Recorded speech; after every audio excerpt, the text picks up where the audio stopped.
تو ایک شخص نے حضور سے کہا کہ حضور مجھے کوئی وصیت کیجئے۔ حضور نے اسے ارشاد فرمایا کہ تو غصہ نہ کیا کر۔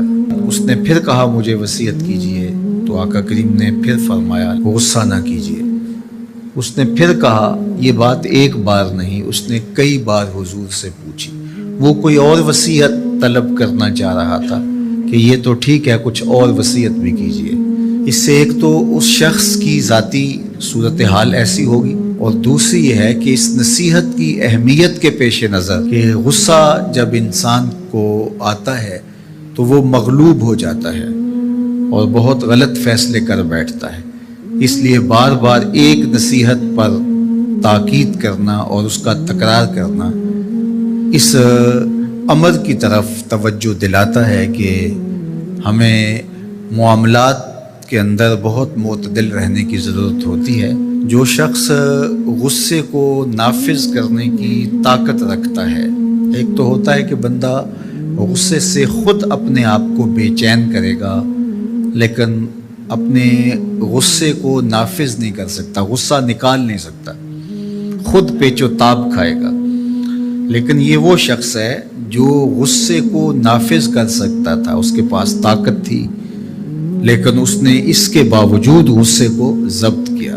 حضور علیہ السلام نے ارشاد فرمایا، قیامت کے دن اللہ تعالیٰ لوگوں کے سامنے اسے بلائے گا، تو اللہ تعالیٰ اسے اختیار دے گا کہ جنت کی حوروں میں سے جس کے ساتھ تم نکاح کرنا چاہتے ہو، جس کے ساتھ تم رہنا چاہتے ہو، تمہیں اس کا اختیار دیا گیا ہے، اس لیے کہ تم نے اپنے غصے کو ضبط کیا، اس کو نافذ کرنے کی طاقت کے باوجود۔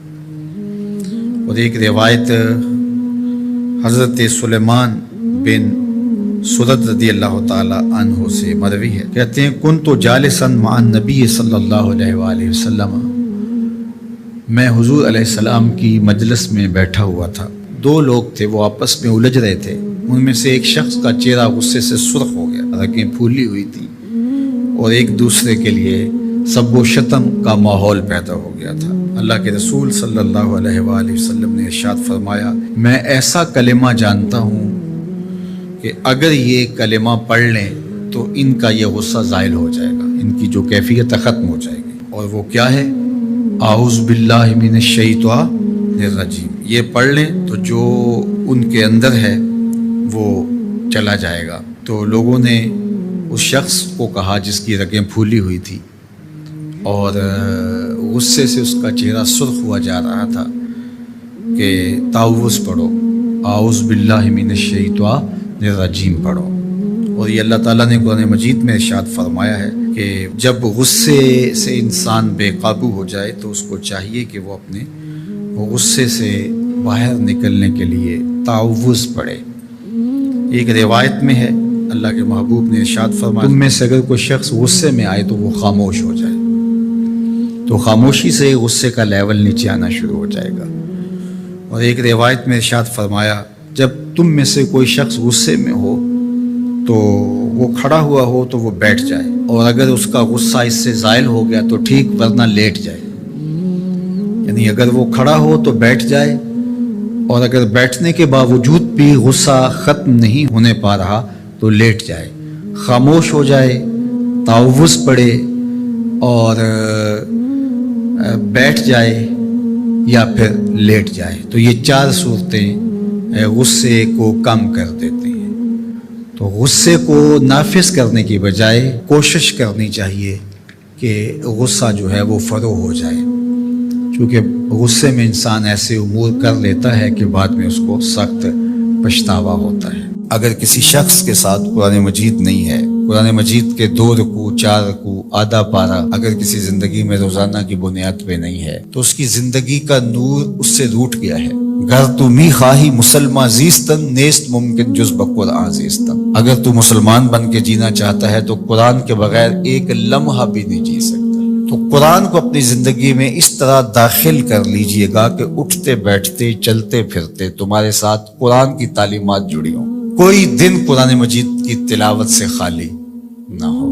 ہمیں اس کی ترغیب دی گئی ہے، اور یہ خوش بختی کی علامت ہے کہ تمہارے ساتھ قرآن ہو۔ فرمایا گیا کہ وہ سینہ ایک قبرستان کی طرح ہے جس میں قرآن نہیں ہے۔ تو تو ایک تو قرآن مجید کی کچھ صورتوں کو باقاعدہ یاد کر کے اپنے سینوں میں نقش کرنا چاہیے، جس طرح سورۃ الملک ہے قرآن مجید کی دوسری صورتیں، اگر اس کے علاوہ بھی آخری پارہ جو ہے اگر سب یاد ہو جائے تو کم از کم آدھا پارہ آخری یاد کر لیں۔ سورہ الواقعہ ہے، سورہ یاسین قلب القرآن کہا گیا ہے، ایک مرتبہ سورہ یاسین پڑھنے سے 10 مرتبہ قرآن پڑھنے کا ثواب ملتا ہے، اور جو شخص اپنے دن کا آغاز سورہ یاسین سے کرتا ہے سارا دن وہ اللہ کی امان میں رہتا ہے۔ سورہ حشر کی آخری 3 آیات پڑھنے کی تلقین کی گئی ہے شام سویرے، جو شخص صبح کو پڑھ لیتا ہے سارا دن امان میں رہتا ہے، اور اگر وہ فوت ہو جائے تو زمرہ شہداء میں لکھا جائے گا، اور جو شام کو پڑھ لے ساری رات اللہ کی امان میں رہتا ہے، فرشتے دعائیں کرتے رہتے ہیں، اور اگر وہ فوت ہو جائے تو نام زمرہ شہداء میں لکھ دیا جاتا ہے۔ جمعہ کے دن سورہ کہف پڑھنے کی تلقین کی گئی ہے کہ ہر جمعہ المبارک کو سورہ کہف کی تلاوت کرو، تو قرآن زندگی میں شامل کیا جائے، یہ بدبختی سے بچاتا ہے، قبر میں روشنی لاتا ہے، اجالے لاتا ہے، اور سورہ کہف پڑھنے والے کی قبر میں روشنی ہوگی، یہ قبر میں روشنی لے کے جائے گی۔ خاتون ہے تو وہ اچھے شوہر کو تلاش کرے جو کل بچوں کا اچھا باپ بن سکے، اور اگر مرد ہے تو وہ اچھی خاتون تلاش کرے جو کہ اچھی ماں بننے کی صلاحیت رکھتی ہو۔ اگر معاشرے میں ڈیمانڈ ہی ہوگی تو پھر یہ صلاحیتیں لوگ اپنے اندر پیدا بھی کریں گے۔ جب رشتوں کی ڈیمانڈ یہ نہیں رہے گی، ظاہری چمک دمک اور مال و دولت اور یہ ساری چیزیں ہوں گی، تو پھر ظاہر ہے اس کی طرف دوڑ لگ جائے گی، اور جب اوصاف حمیدہ اور اچھی عادات، دینداری اور یہ چیزیں عورت کے لیے معیار قرار پائیں گی تو پھر رجحان فطری طور پہ ادھر ہو جائے گا۔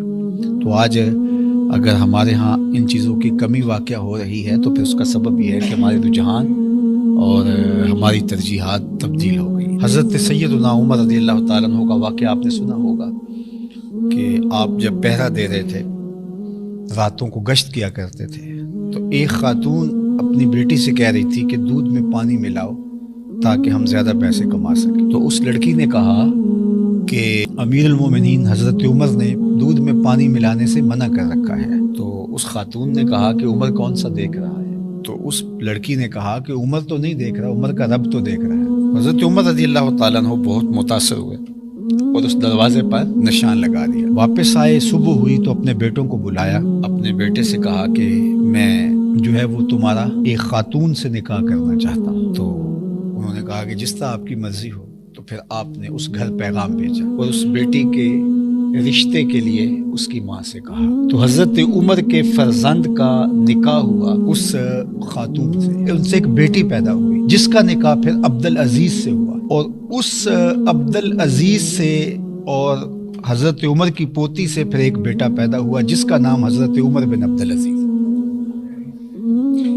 تو اچھی مائیں اچھی قوم دے سکتی ہیں، تو اچھی ماں کا انتخاب اس وصف پر آپ نے اپنے بیٹے کا نکاح کر دیا کہ یہ کس قدر اللہ سے خشیت اور اللہ سے خوف رکھنے والی خاتون ہے۔ حضور نے ارشاد فرمایا کہ نکاح کیا جاتا ہے 4 چیزوں کی وجہ سے، لمالہا، لجمالہا، لحسبہا۔ کسی کے مال کی وجہ سے نکاح کیا جاتا ہے، حسب و نسب کی وجہ سے نکاح کیا جاتا ہے، اسی طرح جو ہے وہ حسن کی وجہ سے نکاح کیا جاتا ہے۔ پھر فرمایا کہ جو ہے وہ دین کی وجہ سے نکاح کرنے کی پھر تلقین ارشاد فرمائی، اور دین سے مراد وہ خوبیاں ہیں جو دین ہمیں بتاتا ہے، وہ جہاں پائی جائیں۔ فرمایا جس کا اخلاق کو، جس کا دین تمہیں پسند آ جائے اس سے اپنی بیٹی کا نکاح کر دو۔ نکاح کے انتخاب کے لیے 2 چیزیں بیان، جس کا خلق اور جس کا دین تمہیں پسند آ جائے اس سے اپنی بیٹی کا نکاح کر دو۔ ابو الاسود الدؤلی زمانہ جاہلیت کا ایک شاعر گزرا ہے۔ ایک دن وہ اپنے بیٹوں سے کہنے لگا کہ میں تمہارے پیدا ہونے سے پہلے بھی اور تمہارے پیدا ہونے کے بعد بھی تمہارے اوپر بڑے احسانات کیے۔